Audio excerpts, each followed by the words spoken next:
What's up, ladies and gentlemen? Johnny Mac here. Just wanted to give you a heads up that if you are looking for a community that is open to discussion as far as mentorship, conservation, the wild, becoming a better person, and all of that, there is a group for you on Facebook, and it is called Soul Seekers.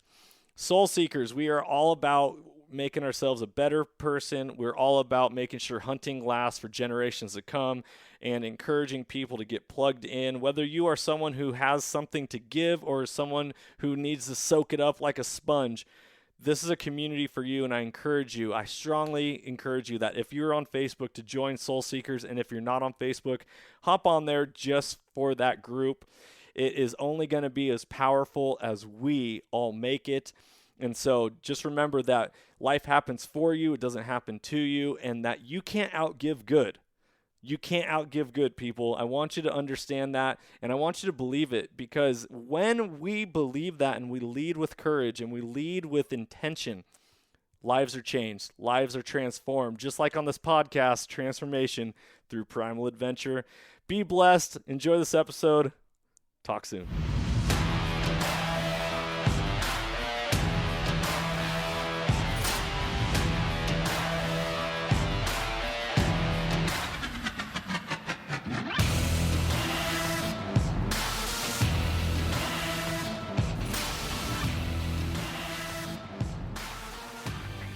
Welcome, ladies and gentlemen, to the Soulful Hunter Podcast. I'm your host, Johnny Mac. Through this podcast, I'm on a mission to transform lives through primal adventure and to spread my mission of mentorship as conservation. This podcast is powered by Washington Backcountry, a resource for all hunters, both new and old. To find out more about Washington Backcountry, go to wabackcountry.com or search for Washington Backcountry on Instagram, Facebook, Twitter, and YouTube.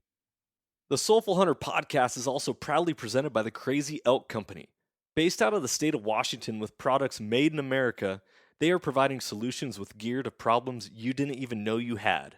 Their tag wallet is one of those solutions, and I had the pleasure of using it on all of my hunts this last year, and it is now a mainstay in my kill kit.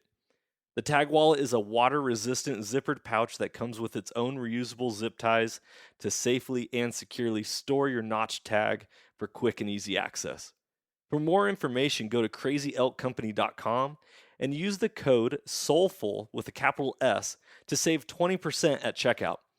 Be blessed, everyone, and as always, stay soulful. Ladies and gentlemen, welcome back to another episode of the Soulful Hunter Podcast, and welcome back to 2022. I can't believe we made it into another year, and one of the people that I've had my eyes on as a guest for quite some time is my buddy Rob Mckibben of Niche Custom Blade Works out of the state of Oregon, and I finally was able to track him down and get him on this podcast, and he's going to share his story about how he has followed his faith into a creation of a career that has been able to sustain him and something that has been able to bless many, many people. And that is all through the creation of him making custom knives. Rob, thank you so much for coming on and joining me for an episode. Thank you, sir. I appreciate being here, and it's been a long time waiting, but I'm excited to be here. So this is great. Yeah, it is a great time when a couple patriots get together and get to share in communion of conversation and get to share our story with the world. I think that's, what was it? Mahatma Gandhi said, "My life story is my mission." Like is just to share that with the world and just let it be. People need to hear the struggles, the trials, the tribulations, and the blessings that we all get to go through. I'm actually wearing a shirt that says "Face the Storm," about the American buffalo, how it's running into the storm rather than running away from it. And I think it's very apropos for today's world and also for your journey of how you ended up being a custom blade worker. So, Rob, kick us off, man. Tell us about yourself, your history, your journey, and take it away. Well, right now I live in beautiful Baker City, Oregon, which, if a lot of the listeners don't know, it's far east Oregon, almost to Idaho as a crow flies. And we're about 36 to 3,800 feet. So right now, well, it's 60 degrees warmer today than what it was Saturday, and it's still only 40. But I live in Baker City, and I make knives in a shop here at my house. And I specialize in custom hunting knives. And it kind of comes from my journey of being a hunter and wanting a better product per se, I guess I should say. Yeah, and I don't know about you well, obviously I'm going to know about you here in a second, but so many growing up there is I don't think anyone actually teaches people the importance of a blade. I think that is like Right. a lost art, and also understanding what goes into making a blade a good blade, because they always say a sharp knife is a safe knife and a dull blade is a dangerous one. Because and I actually had an opportunity of mentoring my good buddy Iron Will Weber, who is going to be joining us on the podcast more often during 2022. But he got to skin his very first animal, and I was telling him, I was like, you got to let the blade do the work. You don't need to force things, and that's the difference between a good knife. So why is it that you got started into making custom knives and specifically for hunting? And then I know the backstory about the connection to nature and all that, but I want these listeners to hear it because this is a powerful story. So take it away, big dog. For me, I would say ever since I was a little kid, I remember going to like the hardware store and walking by the display case of like case knives or whatever they had in there and just being hypnotized by a thought of a knife. And so my entire life, I acquired these knives, whether my dad gave them to me or saved up when I bought one. And as I got older, I started hunting. And it always seemed like when I had harvested an animal, whether it be a deer, an elk, or whatever it might be, that chore was so difficult. And there was a very specific moment. It was the last day of the late season Oregon archery, and I had shot a doe out of my tree stand. And I was carrying a knife, won't name the brand, but it's one of those knives that I spent, a couple $100 on, and I went through and I couldn't field dress this deer with my knife. It worked, but I couldn't figure out why it didn't work better. And that chore of, okay, now I got this deer down and I got to get it out of the woods became even worse because my tool wasn't working. And that knife just kind of sparked, I was to say it was more of a question of why. And it wasn't a month later, I was complaining to my wife about my knife, and she goes, "Go make your own." And that started the rabbit hole of knife making. That's hilarious. That's like a classic wife move is Yes. stop complaining about it. If you want it done right, then go do it yourself. I don't want to hear it And, anymore. and I would even struggle to say, am I doing it right yet? I would think so, but I hate to say I am because I still got so much to learn. But anyway, that was 3 years ago, almost today. And it was on the Christmas break 3 years ago. And so I went down, I started reading, what do you make knives out of? The whole Google search. I'm like, okay, I need a piece of tool steel. So I ordered a piece of tool steel. I bought a hacksaw, a big mill file, and like I made my own little file board. And I'm not kidding, John. I drew up a little knife, but I thought it would work. And I spent 3 nights after work, because I had a full-time job, of course, besides this, hacksawing and filing a knife, or hacksawing and filing a piece of metal into what I thought was a knife object. 3 nights. And then I realized, oh my gosh, this is not good. It's ruined. And the entire time I'm doing this, all I could think of was World War I and all those millwrights making gears with files or filing certain parts to fit, and I can't even file a knife in my garage. So yeah, it was quite an adventure. And then I sat down after 3 nights thinking, man, this isn't going to work. I got to do something better. And then I started looking up tools and whatnot. And of course, if your personality is anything like mine, I tend to cycle in hobbies, whether it be hunting through the winter, coyote hunting, deer hunting, elk hunting, into playing golf and doing other stuff. And so my wife wasn't real big on me purchasing a $3,000 or $4,000 grinder to grind a piece of metal into a knife-shaped object. So My wife and I, we always talk about the justification of spending money. Like, I have yes. no issue spending money on certain things that are super expensive as long as it's Uh-huh. justifiable as far as like a benefit to our family or Yeah. a benefit to time management or application of use. So I Yes. totally get it. Yeah. And so I thought, no, I'm not going to get a $3,000 or $4,000 grinder past my wife, but I bet I could buy, because I did some research on Google, of course. I bet I could buy a treadmill. Hence, um, not to run on, because Lord knows I need to, but but I could take that treadmill apart because there's some guys online that rewire them and remake them into a belt grinder for knife making. And so then began the journey of chasing down the right treadmill and whatnot. And so I ended up making my first grinder out of a treadmill. Wow. What type of treadmill did you end up picking up? I don't remember the brand, but I picked it up for $35. And I took the motor, and actually the fan that blows on your face is the fan that cools my motor when it's running. I'm about to take my Nordic Track commercial out in the garage and be like, okay, it's time to start making knives and replace that belt and put a So, well, it does look like I had to buy some of the parts. Like I bought the wheels and whatnot, but I had a steel scrapyard just down the road for me. And so I spent the next month in my garage banging, cutting, grinding, fitting, with nothing more than a picture offline of what a 2x72 belt grenades look like. And so after, I don't know, a month or so and some tennis elbow, I had myself a knife grinder and I ground my first knife. So that's kind of where it started. And then I realized after I ground my first knife, the picture in my head wasn't quite what I had made. Yeah. If that makes any sense. It's not what you envisioned. Yeah.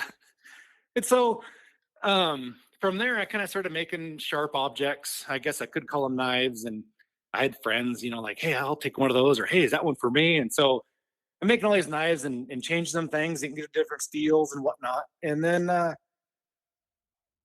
and now, mind you, all this whole time, you got to take a soft piece of steel and make a hard piece of steel. And so I had a little 2 brick forges and torches, and I was heating steel and putting it in a cup of oil and doing that kind of thing. And it was working okay. And I wanted more. It was one of those things to where I wanted to do bigger and better. And so I needed to get into different steels and use ovens to heat treat those, more consistent type of thing. So that 3 years later, I now make knives in my shop full time. Quit my job, a year and a half ago. Moved 400 miles, bought a house sight unseen, and this is where I'm at today, making knives. Man, and so tell the listeners a little bit about your faith journey, because this is a huge part about, this Absolutely. is a Soulful Hunter podcast. We talk about the soul and talking about, walk by faith and not by sight. And I love hearing the story. So you live in Baker City, Oregon, but you didn't at the time. So dive into this a little bit more. Well, that becomes another rabbit hole we could talk for a couple hours on, but I'll try to paraphrase. We lived outside of Portland, Oregon, about 35 miles southeast on 4 acres. Great place, but with everything going on and whatnot, the political climate got pretty rough and the schools weren't the best. We ended up homeschooling and things got rather expensive, and just the whole climate of where we were was changing. And so one day, I was on my way to work and I walked to the bathroom. I told my wife, I'm like, hey, let's move. We're going to Baker City. And she's like, awesome. I go, buy a house, just whatever it is, just have me sign the paperwork, just figure it out, honey, it's all you. Wherever you go, I shall follow. And after lots of praying and lots of searching, we found a little house and we bought it sight unseen. It had a little shop out back. It's in town, which is new for us. I mean, I feel like I live in a fishbowl, but it's what we got. And it's great. And it's a super community. And yeah, it's wonderful. It's a whole different pace than in the Willamette Valley. That is pretty impressive. But Rob, I feel like you're holding back because I know a whole lot more of the story, brother. Yes, it is. I mean, come on. So, we had been trying to move for a long time, for years, and we prayed about it. I mean, and we sought the Lord in it because everybody knows I'm a Christian. That's what I do. Every time we'd go to Montana for job interviews, I'd drive to Idaho for a day for a job interview, and it never worked out. And we ended up just stepping out. I had no job. I quit my job, left in August of 2020, and loaded up a semi truck with everything we own, and we showed up to a house we never saw before, except for online. The neat thing about the semi truck was we had saved up about $1,000 to budget just for because I think a U-Haul is $1,000 to do. So we saved $1,000 to pay for the U-Haul to get our stuff, but it was still going to require multiple trips for me. And it came to be that my buddy called me and said, "Hey, I got a friend. His dad lives in Baker City, and he owns a 53-foot semi truck, and he does short loads. He does short hauls back and forth." And he goes, "You should hook him up. You should hit him up. Maybe he'll have a run going that way." So anyway, I give this guy a call, and I asked him. I said, "Hey, John, what would you require to haul all my stuff?" And he said, "Dude, I'll pull a semi truck over, park in your driveway, fill it up. We'll lock it up. We'll drive it over." He goes, "I'll do it for about $1,000." I'm like, "Oh my gosh, there we go." So our whole life was in a semi truck. Which for the listeners, that's a killer deal because it typically costs like $3,000 to $5,000 to move. So Yep. And so we moved over here, and it had, like, right now I have a little 20 by 20 shop, which had no insulation, no heat, no electricity. So we ran electricity from the house. My wife and I wired the shop. We put a wood stove in, we sheet everything, insulate everything, and now I have a full running shop right in my backyard. And yeah, it's great. It's a big deal. That's beautiful. So bridge the connection between you surrendering your job in the city, moving to Baker City, and all of a sudden you having a passion for making knives. Or is it a passion at this point? Is it more of like a itch on your soul, like, hey, there's something here. There's something here. And then what led you? Because since then you have never worked for somebody else. Am I correct? Correct. I've only worked for myself. So since that day, I've only made knives. And the plan was I would get a day job like I had before. And you talk about the faith step a little bit and all that. It's one thing to have a job and on the 5th and 20th, I get this amount of money, and it can be a large amount of money. And the family relies on that because I have kids at home still. And the plan was to move over here and I'd get a day job and then make knives in the weekends or in the evenings like I did before. And then I started getting busy. And so I made 3 knives for guys. And then, my gosh, I made 3 and 4 and 5. And all of a sudden one knife led to 2, and then just word of mouth. And so I haven't worked besides for myself since we moved to Baker City. Man, that is absolutely incredible, to the point where, like, and you're not just a father of like one child and your wife and responsibility to them. How many kids do you guys have? I have 4. I have 2 at home and 2 on their own, but we have 4 total, and it's been a great ride. Man, that is something to be said. So, what stresses were you feeling at this time? And we're going to end up getting here pretty soon after we get through this part and talking about why a knife is so important to you personally. But talk about the stresses that you face and the challenges, and how you were able to overcome it and walk through it. Because I feel like that is the pinnacle of your story and how impactful it can be and inspiring it can be to other people. You know, John, to be honest, it was a lot of faith. It was the sense of getting up at 1 a.m. and not being able to sleep, thinking, "Oh my gosh, what am I going to do?"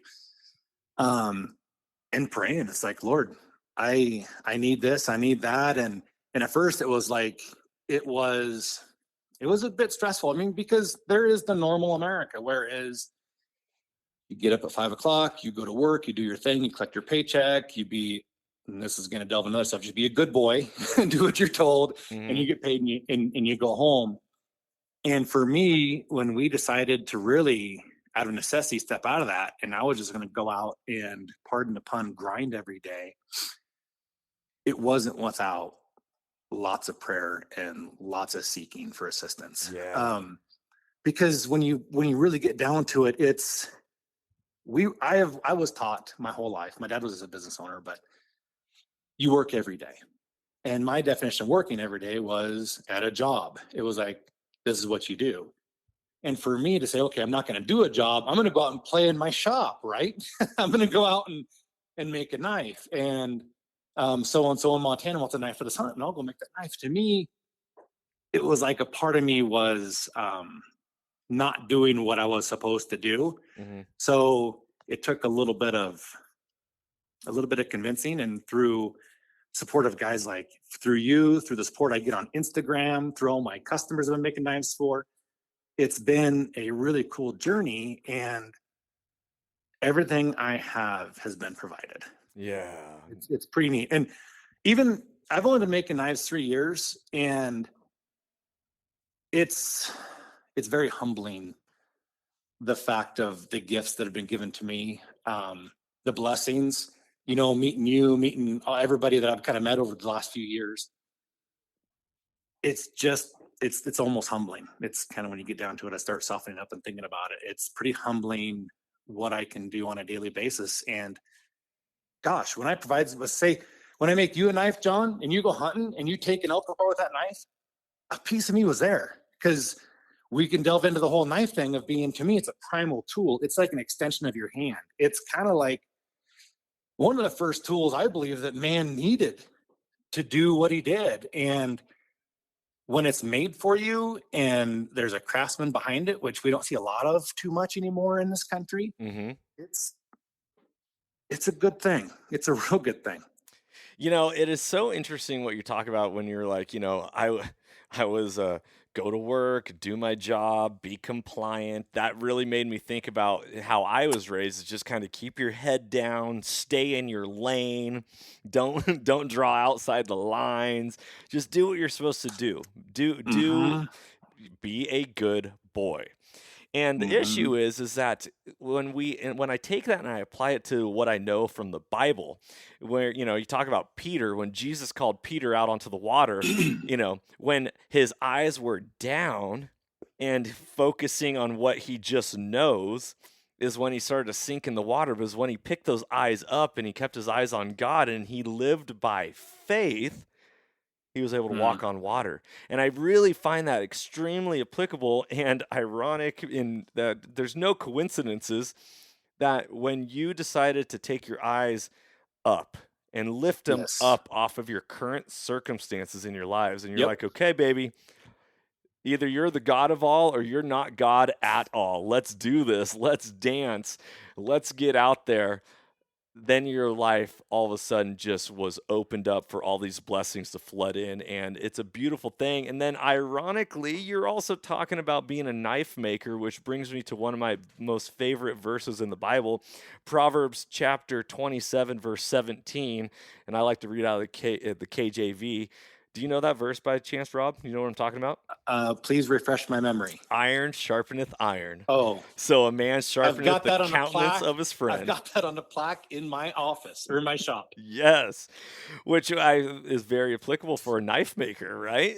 is the fact that, when we're iron, and God always talks about either we're iron or we're clay. He can either mold you or he can grind you and sharpen you. And so if we are iron, then we are iron sharpens iron. And so a man sharpeneth the countenance of his friend. And so when you're talking about taking to social media and making these relationships, and then when you sell a knife and it goes out into the world and it goes afield, it is a part of you going and journeying with people on their hunts and being a part of it. And that is the blessing, and that you can't outgive good. It doesn't matter whether it's a transaction of money from one hand to another. It is a transaction of a piece of you going with somebody else and you getting to be a part of their story, which I think is so beautiful and so primal. And we always talk about on this podcast that it is about transformation through primal adventure. And so I want to hear you talk more about this concept of a knife being a primal connection to nature and everything that you do through hunting. So tell me, where did this idea really, like this light bulb, turn on for you, where you're like, oh, a knife is a primal tool, and I want to expand more on my thinking about this? Or where did you get solidified in your thought process? A changing for me was when I was hunting. I got kind of a little frustrated with the production knives that I was using, and I went to a replaceable blade knife, and it worked. Okay, and it worked. But for me, when you harvest an animal, whether it be a deer, elk, bear, turkey, cougar, whatever it is you're hunting, it is a surreal moment to take that animal apart. And in honor of that animal, you eat it. You take it apart, you harvest it, you put it in your freezer, and you enjoy it, and you get certified organic nourishment out of this animal. The replaceable blade knife for me wasn't doing it. And so I went back to a fixed blade production made knife. And while the connection was there when I was using it, it wasn't performing. And so that's kind of what drove my whole complaint, which then sparked my wife. And it basically allowed me to connect to my game. And so and if any of your listeners look at my page or whatnot, I focus probably 95% on what I do is all hunting knives, just because that connection. And when someone uses my knife, I want it to be that same for them. And yeah, it is a primal tool. I mean, you got to think way back when people in this country, even around the world, would make knives out of whatever they had, whether it be, stone, obsidian or whatever, until, what was it, the Bronze Age. But that was the first tool you needed besides fire and a knife. If you have fire and a knife, you can almost survive anything. Right. When you really think about it. It's so true. And it's really interesting how you're talking about how, you went with a replaceable blade knife and it worked very well. And I can second that. Is that when I got into hunting and I started to watch like Fresh Tracks by Randy Newberg, and he's talking about his Gerber replacement blade. I was like, oh, okay. I went and bought one. And that was actually my second hunting knife. My first hunting knife ended up being a SOG blade, and I love carrying SOGs as a daily carry, but as a hunting blade, I was a little disappointed with it. And so I ended up going to a Gerber Vital, and I was like, this is great. It's really working. But I totally understand how you're talking about a knife connecting you to this idea of the full transition of being a field, getting hands on an animal, and then taking it apart. Because when you apply the concept of what a replaceable blade is, it's a scalpel. A scalpel, in my head, my visual that I get in my mind is that you're working on something that's dead already. When I was in college, I had the opportunity to work on a couple cadavers, and you're using a scalpel to take those apart. The soul is gone. And I think that when you're talking about a knife, that's not a replaceable blade, but something that was made by the hands of man that just connects you back to what you're doing. There's something very, very special about that. And that was just my takeaway right there as you were talking. I was like, okay, I totally get it. And I also, since that point, decided I no longer wanted to work with replaceable blades. And I have gone back to a classic fixed blade, which I think in today's society, so many people have gone a little, to use the phrase, soft. They don't understand the importance of a tool. And I think everyone is so afraid of objects rather than understanding the importance of a tool. The minute that I decided to start carrying a knife on my waist belt every single day, I didn't realize how much I use a knife day in and day out. I use my knife every single day, and I'm a school teacher. Or, Right. There's always something to open up with a knife. When I ran my first marathon, I had my knife on my waist. That. I feel naked without putting it on my waistband when I wake up in the morning. Yes. And if you forget it, you get about 10 miles from house. I've been known to go back and get it. Because, oh my gosh, I mean, what do you do? Use your key, So, but yeah. And when you look at, there's so many manufacturers of knives out there, and a lot of them are good. And I'm not saying bad about factory knives.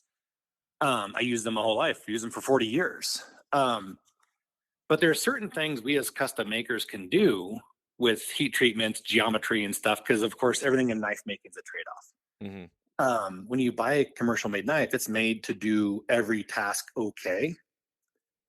when you can make something for that task. Like, for example, if you liked Camaros, you could have a gentleman, a craftsman, build you an engine for that car. Or if you want cabinets, you can have a cabinet maker come into your house, measure your house, and make you cabinets in your kitchen. Now, that said, you can go that route, or you can buy a motor made, a factory made motor, or you could go to Home Depot and get cabinets made. Mm-hmm. But they're not tailored to what your use would be. And a lot of things get overlooked in knives today of being good enough. And when you can actually make that knife to suit the task at hand, the performance is light years. Right. Light years. The saying "good enough" that it cracks me up. I got small children, and Yes. I'm teaching them how to use the bathroom properly. And this may be a Good little enough. this may be a little graphic, but you don't wipe your butt until it's good enough. No, you need to be clean. There's a difference. Like, that's good. That's good enough. Like that's a failure in life. That's good enough. That's oh man, so funny. So I love how you're talking about this, and this is something that I think is often skipped over. People do not understand.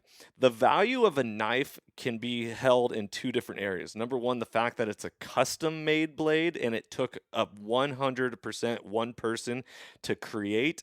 And then also the value of a knife is held within the steel in which it is made out of. So can you talk a little bit about where the value of knives come from when it comes to what type of steel is good for certain types of experiences and go from there? Yeah, absolutely. To start the whole talk about steels, the best maker with the worst steel can make a better knife than the worst maker with the best steel, if that makes any sense. Yep. I use CPM steels primarily, like CPM 20 CV. A lot of my hunters are CPM 20 CV. I use a lot of LMAX. I use some S90V. Also do a little bit in the CPM magnet cuts and whatnot. Not because, how would I put it? I do feel they're the best steels for what I do, but they also offer extreme consistency when I heat treat them, because I do all my own heat treating in a house. And so I have a computer controlled furnace here that I heat up to 2100 degrees. And then I got liquid nitrogen tanks, which then I heat them and then I freeze them to 320 below zero to cryo treat them. All process of hardening and tempering the steel. But I use CPM steels just for that consistency. Like last weekend, I did 30 knives, heat treated them all, and then I Rockwell test them. And they all hit within a half a point of each other, between whether that certain blade be 61 on the Rockwell or 62, they all hit right in that mark. So for me, I'm a big fan of CPM steels. They offer a lot of consistency and the performance is exemplary. And there's a lot of them are stainless. So that does help in the field. Yeah, and the stainless is very important so your knife doesn't rust. Is that what we're talking about? Yeah, and stainless is just that. It is stainless. I do know some guys that can take like a high carbon steel and do amazing things with it. But I grew up hunting Western Oregon. I am a late season blacktail hunter. So that our late season blacktail in Oregon is between November, middle of November to middle of December. And everything you get, it gets soaking wet. It gets really wet. And so which I do some high carbon knives which will rust, but I tend to Cerakote them to kind of give them some corrosion protection. But the stainless does give you some forgiveness of a knife in your pack that you might be out in the woods for a week and you don't want it pitting on you. And so it does help. There are some advantages of high carbon steels, of course, but a stainless for the general user is a little bit easier to work with. Yeah, my first concept of non-stainless steel was when I got my hands on iron will broadheads for the very first time. Yeah, they use an A2 tool steel, I believe. Yeah, and all of a sudden I took it out of my my quiver and I'm like, dude, this thing's all rusty. And so then there is another broadhead that I use, Annihilator, and they also use a steel that I forget what type it is, but yeah, the concept of it's not stainless. So you also, Correct. as a user, need to protect your blades and the sharpness. So how does a user end up protecting the sharpness of a blade? Because the minute it rusts is the minute it starts to dull. Is that correct? It can be. It's just degradation a little bit, but a little trick, bow hunter to bow hunter. If you have foam inside your quiver, flip it upside down and put like a drop of CLP in each hole where your arrow broadheads go. That's what I used to do. But A2 tool steels. That's what I believe Iron will. If I'm wrong, correct me. But I believe they're made of A2 tool steel. The benefit you get with some of these high carbon tool steels is toughness. So to where the impact strength of an A2 tool steel might be twice what a stainless might be, the benefits of having that broadhead made out of tool steel is huge. You want that toughness. You want that that impact strength in a broadhead. It also translates to knives. You can do tool steels in knives which have better toughness than a stainless, just so you can run that edge a little finer. That's where CPM, we could get the whole CPM thing, but it basically stands for particle technology. But to protect your high carbon knives, a little bit of oil. You can sharpen if you get a little bit of corrosion on your edge. You can sharpen it off, and a little bit of oil on that edge would really help. Interesting.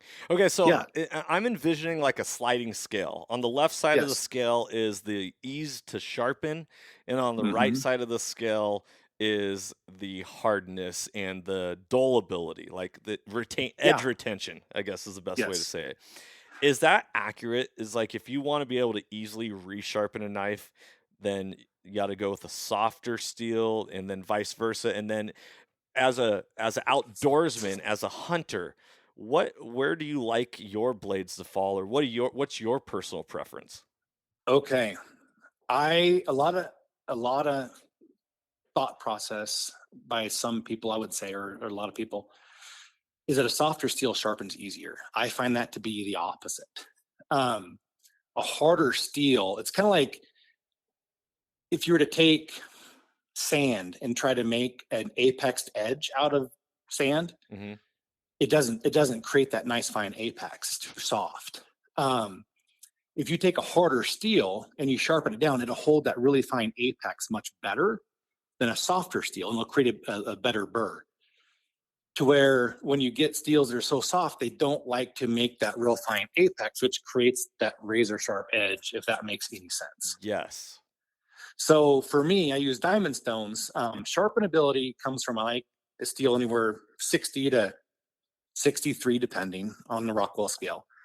But the ease of sharpenability to me has to do with thickness behind the edge. So if you have a knife that the blade thickness is 30 thousandths, which a lot of factory knives can be anywhere from 20 to 30 thousandths thick behind that edge, you will have to remove all of that material to recreate that fine apex once the knife dulls. So when you're trying to resharpen it, you got to remove 30 thousandths thick of material to recreate that apex. If the knife edge is only 10 thousandths, you're removing a third of the material to recreate that apex, if that makes sense. Angles all being the same. Okay, that makes sense. And if you want to add more, because I have a question or a statement I was going to jump in and share. So, yeah, go ahead. The key is having the edge thick enough, which most of your custom knife makers will run their, I run some all the way down to 5 thousandths, depending on the blade. But 10 thousandths is a good rule of thumb.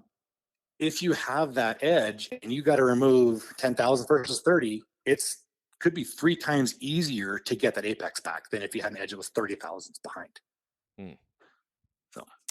So what I was going to say, that's really good information, is so I'm teaching history right now, and we have a comparison between 2 units where we're talking about ancient Japan and ancient or medieval Europe, and the concept of a knight versus a samurai, and a knight's longsword versus a samurai katana. And so I was watching some videos last night because looking for some fun entertainment to show my students. And I saw this video where they were comparing a longsword to a katana, and they said, well, the katana is a much better cutting blade. And they showed the swings at a piece of leather. And the ironic part is that when they swung the long sword, they hit the leather with the part of the blade that was closer to the handle versus the further out where the tip is. Mm-hmm. And someone ripped apart the video and they're like, this is exactly how you wouldn't want to slash with this sword, is because you're slashing with the thickest part of it, giving it not the best cutting surface versus the further out it was able to hold that edge. And I find it very very humorous right now that that was what I was watching at, and here we are talking about blades and edge retention. Yeah, yeah, and you'll find in that when you talk about the katana versus the longsword, that's a perfect example of a tool made for a purpose. Um, it's like a lot of guys will say, "Hey, I need a knife I can forge and fire with and cut an elk apart." Well, I could make you a knife that you could baton through deer antlers if you wanted, but it's not going to cut very well. Back in the days of long swords and katanas, that was your weapon. That was your lifeblood. That was what you went to war with, and they had to make a sword that, one, of course, would not break, because if your sword broke in battle, you're done. So they were a whole different ballgame. So I guess if I ramble on the right subject, um, yeah, I get it. And you can make a sword that'll cut really, really well, and you can also make a sword that the edge might deform, if it's too thin. So, like I said, everything is a trade-off. Like a longsword might be, it might knock you out if it doesn't go through, if it doesn't go through your helmet, it might knock you out, because it's like getting hit with a baseball bat.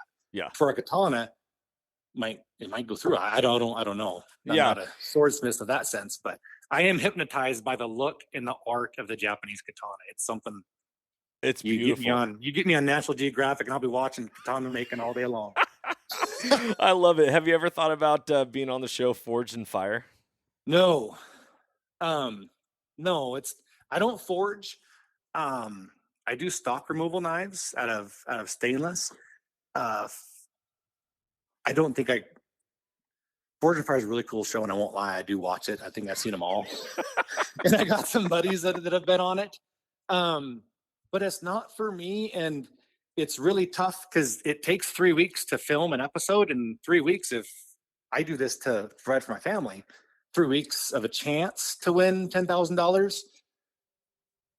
It's hard to pay the bills doing that. So. I totally get it.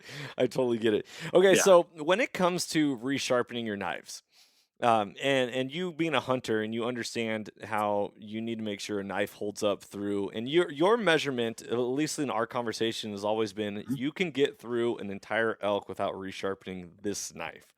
Is that your standard of sharpness and when it comes to resharpening as well? Yeah, a knife is a tool, like we've been talking about for this whole time, but it's got to be able to perform the task at hand.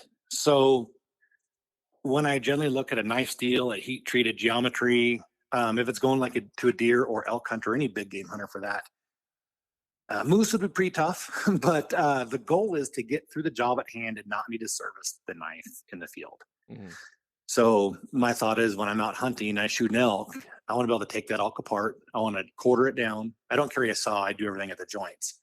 I want to quarter it down, get as much of that process in the field as possible, so I can pack it out, get home, and I'll cut the major muscle groups out from there. But it's got to get through that job without needing maintenance, in my opinion. And there's a lot of really good knife makers that could make a knife to do that. A lot of it has to do with geometry and heat treat, and a good knife should be able to do that. Interesting. Okay. So when it comes to taking an animal apart, what are some of the potential mistakes people can be using or doing when using a knife versus what's some coaching up that you can give for listeners on how to use their knife and allow their knife to work for them rather than them trying to apply pressure to cause a knife to do work? I have found, take your time and use your knife like a scalpel. That's basically what I'm making you, as a 4-inch, scalpel blade. You don't want to pry ivories out with your knife. Use a stick for that. Taking knees apart, you can reach in there and get tendons, and taking hip sockets apart. I don't I don't like to use my knife through bone and whatnot because it could damage an edge, but you don't want to be out in the field with a damaged knife.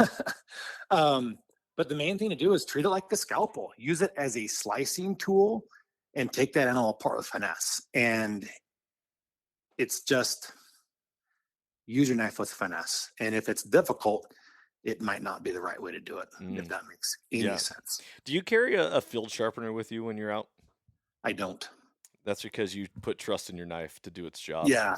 Yep. I have 2 different hunting knives. I think I've given a couple of them. Yeah, I'm down to 2. I generally keep my seconds and my ones that not quite happy with, but as testers and whatnot, and I use a couple different steels. The elk I've done with my knives, generally, they're pretty sharp when I'm done. I've, like the last bull I shot, I quartered him, skinned him, quartered him, gutted him, skinned him, and quartered him in the field. And then I got him home and I took all the major muscle groups apart to get in the fridge. And then I serviced the knife. It held up through all of that. Wow. It was a 4-inch drop point hunter. And this is, there's no coincidences. I've always wanted to buy one of your knives, but I've yet to actually go through that process of purchasing one. But this last year, I won one of your knives You did? on a giveaway, and that was not rigged at all. Like, I legitimately, my name was drawn on that. Is it correct? It was pretty cool. I've done 2 giveaways on Instagram for knives. One was won by a gentleman I didn't know over in the Midwest. And then when I drew your name, I'm like, that is awesome. Because what I do is when I do giveaways, I assign a number to each entrant. Use a random number generator. And then I go through, find whoever the number is. And then that was pretty cool. That was pretty cool to someone I knew actually won it. So I kind of tracked to see where it went and how it was doing and that kind of stuff. I love it. Well, I tell you, when I got your knife in hand, oh baby, no joke. I'm not trying to puff you up right now. Even my neighbor, who's not a hunter, because I was comparing 2 different knives side by side, because the guy was like, well, "What are you doing?" I was like, "Well, I'm going to be writing some reviews," and he was like, "On knives?" I was like, "Yeah, there's a lot to go into knives, and there's a lot of difference." And so I let him. I go, "Feel these 2. What one would you prefer to cut with?" And he chose your knife over the other one. And I was like, Very cool. there you go. And that was from a guy who's not a hunter, who doesn't really use a knife on a daily basis. He's probably more of a box cutter kind of guy. He works at Costco and I'm sure opens up a lot of cardboard. But the point of it being is that when it's like a Rolex, you feel the value in the hand when you lay your hand upon it. And that was something that I noticed about your knife right away, and it spoke to me. So thank you. Yeah, that was a little feedback. But for all the listeners who are wondering about your knives, here we are talking about them. Do you make different styles for hunting, or is every hunting blade going to look the exact same? And then how much do your knives cost? And I know that's a relative term based off of the steel that you use and the process you go through, but what is kind of a standard expected price of a custom knife from you? I make a few different models. I have like a classic. I do a lot of exposed tangs on my 4-inch dropped or my 4-inch modified hunters.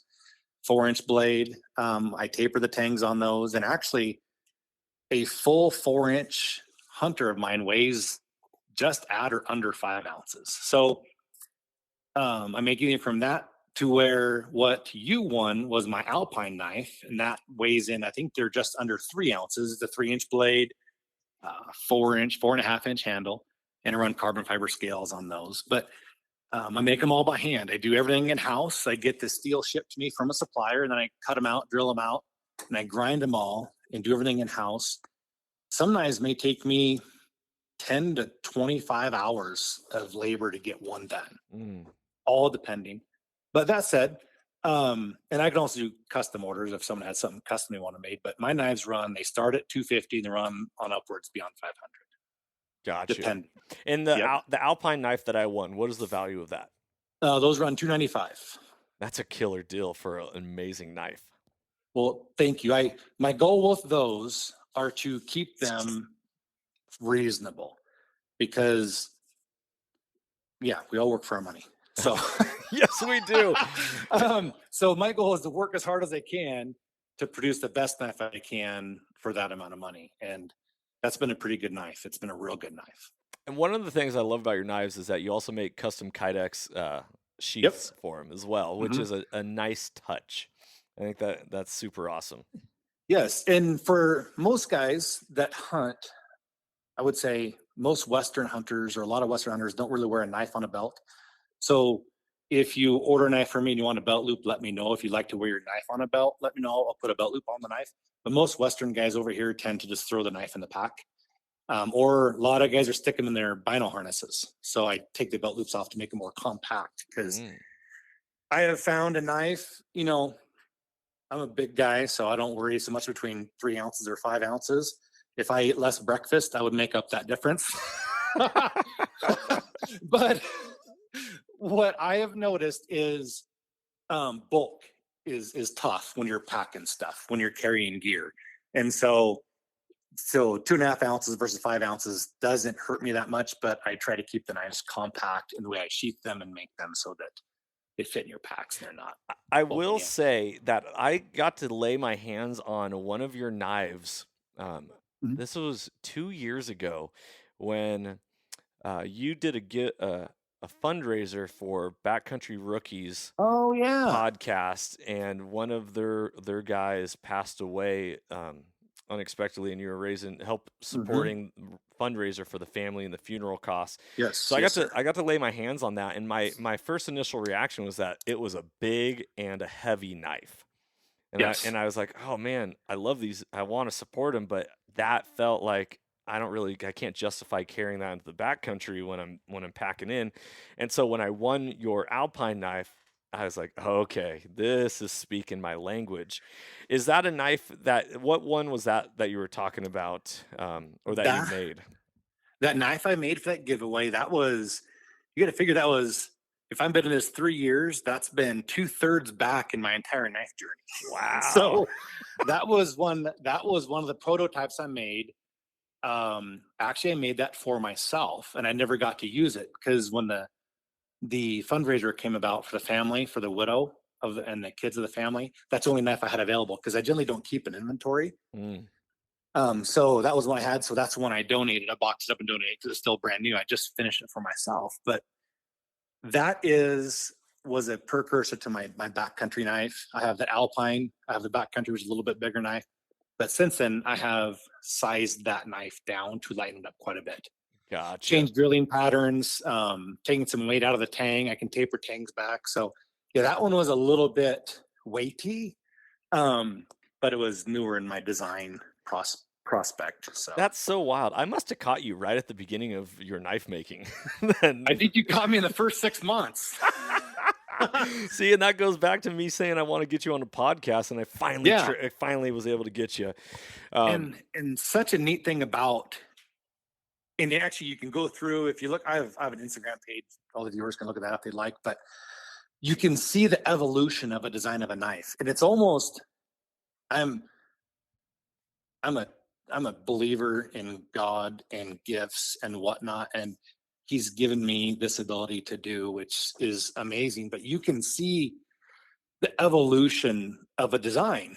My backcountry knife came from a guy that needed an elk hunting knife.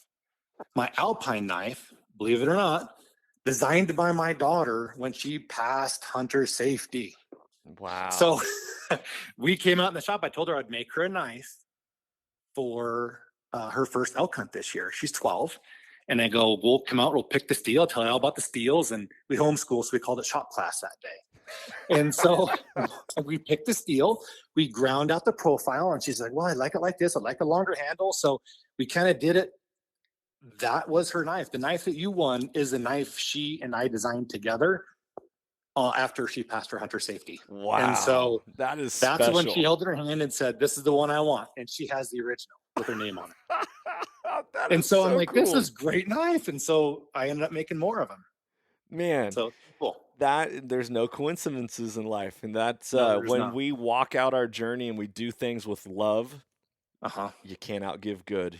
This is where Absolutely. your life just gets magnified, and man, so special. I'm honored even Absolutely. more now to know that that knife was based off of your daughter's design. So Well, that's thank you. You got the number 2. That's yours is the prototype of that is the first knife I made since hers. You got it. wow, yeah. That's special. That is so So, cool.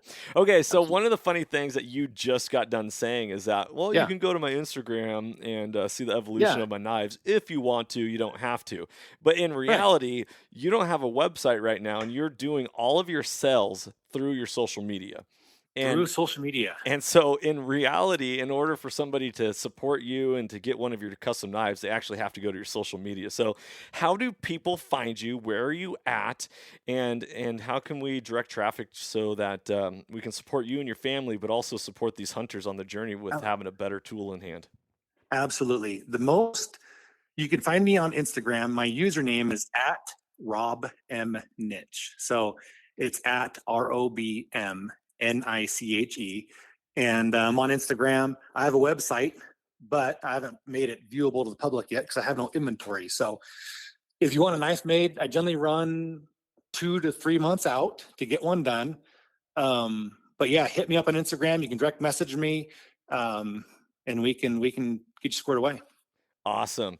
And now, do you take phone orders at all? Like, Yeah, is your phone number something that you want to share, or do you want to keep that more to ab- the Instagram? absolutely. You want me to give the phone number here on the podcast? Yes, please. Yeah, it's 503-319-0598. That's my cell number. Leave me a message and I'll absolutely call you back because I spend so much time in the shop grinding and whatnot. I may not hear the phone ring. Awesome.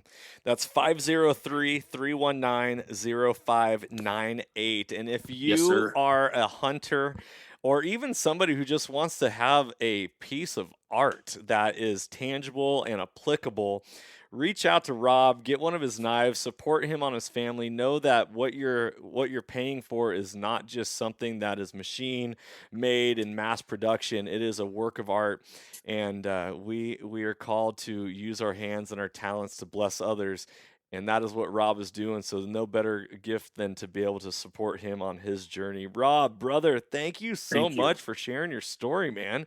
This is Well, so thanks, much John. fun. Yeah, hope I didn't ramble too much. I appreciate the opportunity. And yeah, this is good. I look forward to it. Hey, when is a good cutoff date? If people are like, okay, it's January 2022, I want to make sure I have a Rob knife in hand come August or September. When do I need to get my orders in by? Get a hold of me by May or June. Okay. Okay. Yes. So listeners, Okay, brother. make sure that you go scroll his Instagram, go see all the pictures of the different knives. I know that I have spent many countless times messaging Rob back and forth, being like, "Hey, do you make kitchen knives? Do you make this type of knives? I like the high carbon ones with the nice artsy lines in them, all sorts of stuff." And Rob has been an Hmm. absolute gentleman and been so helpful. So, Rob, be blessed, brother. Thank you so much for coming on this podcast. I hope that this podcast serves you and your business well and provides you and your family with a lot of opportunity and blessings. Everybody, thank you for tuning in for this episode of the Soulful Hunter podcast. If you could go to YouTube and all the other podcast platforms and leave a rating, review, and share this podcast with your communities, we'd really appreciate it. It helps us grow and it helps support the listener or the guests that we have on this podcast. Be blessed, everybody. Know that life is happening for you, not to you. As always, everyone, freedom on and stay soulful. If you enjoyed today's podcast, I'd love it if you could go ahead and give this a rating as well as subscribe. Also, you can check us out on Instagram under the Soulful Hunter Podcast. Make sure to tag us in pictures and posts and use the hashtag Soulful Hunter. To find out more about the Soulful Hunter Podcast, go to soulfulhunter.com and be sure to follow the podcast as we are going to be bringing you a lot of great information, insight, and changing lives through primal adventure. I look forward to connecting with you on the next episode. Stay tuned and stay soulful.